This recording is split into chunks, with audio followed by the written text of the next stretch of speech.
Doctors, nurses, and physician assistants all have opportunities to counsel patients about health-related behaviors. As a medical professional, you have a responsibility to talk to your patients about tobacco use and how it affects their health. At times, you will also have a responsibility to talk to them about how secondhand exposure to their tobacco smoke affects other people's health. These can be sensitive topics, and it is important to keep in mind that the way you approach your patients about these issues will have a big impact on how your advice and concerns are received.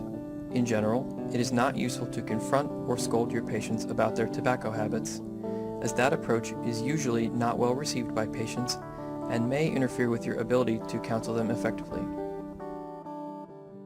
Watch what happens as this provider becomes more and more confrontational in her warnings about tobacco use and her advice to quit smoking.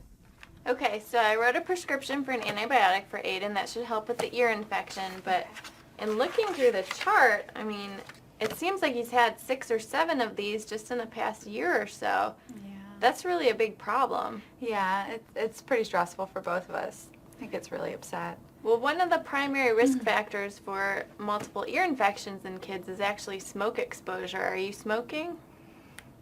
Yeah, I do smoke, but I don't smoke around him. I try really hard not to smoke around him.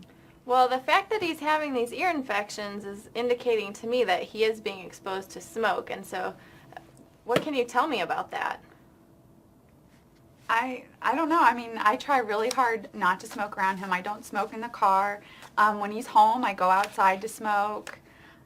I know it's bad, and I know it's bad for him, so I don't want him to be around it, so I try really hard. I really need you to quit smoking, both for your health and for Aiden. Did you know smoking around your child is associated not only with ear infections, it could get to the point where you have to put tubes in his ears pretty shortly here, but also things like vitamin C deficiency, cavities, like dental cavities, behavior problems, asthma, other upper respiratory infections. It's really putting him at a lot of risk. In addition to that, kids of smokers end up smoking themselves. Do you want him to grow up to be a smoker? No, but I don't smoke. I've thought about quitting, but it's really hard, so I just don't know how to do it. Well, now's the time to quit. It's really gotten to the point where you can't keep smoking. Not only for him, like I said, but also for you. You're putting yourself at risk for lung cancer, for emphysema, for oral cancers, for heart disease, for all kinds of things. I know. I've heard, people have told me before, I've heard all that. I just don't know how to do it. How am I supposed to quit? It's so hard. Well, there's all kinds of things you can use now. It's not as hard as it used to be. You can use nicotine replacement. There's patches, there's lozenges, there's gum, there's the inhaler, there's nasal spray. We can talk about medications. You can try Chantix, you can try Zyban.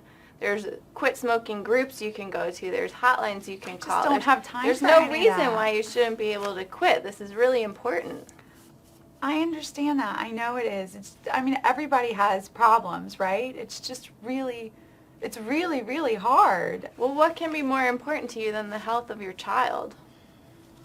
I don't know.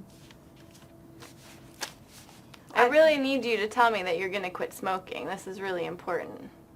I'll go look at all those things and I'll find, I guess I'll try to find something and I'll talk to my doctor about it.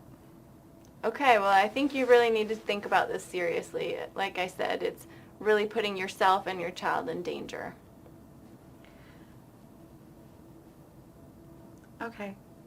Whatever. Okay. Okay. By starting the interaction with an accusatory question, "Are you smoking?" the provider immediately put this parent on the defensive and minimized the likelihood of a productive discussion. She then proceeded to lecture and scold the parent repeatedly, while ignoring the parent's multiple remarks regarding her low confidence in her ability to successfully quit smoking. Once the parent felt completely defeated, she caved in and announced that she would quit smoking. It is clear to any observer that this parent had no intention to quit smoking at this time, but rather that she was simply attempting to bring an end to the uncomfortable confrontation. In this case, the provider wasted an excellent opportunity to work with a mother who was expressing a real desire to quit smoking, coupled with a lack of confidence in her ability to do so.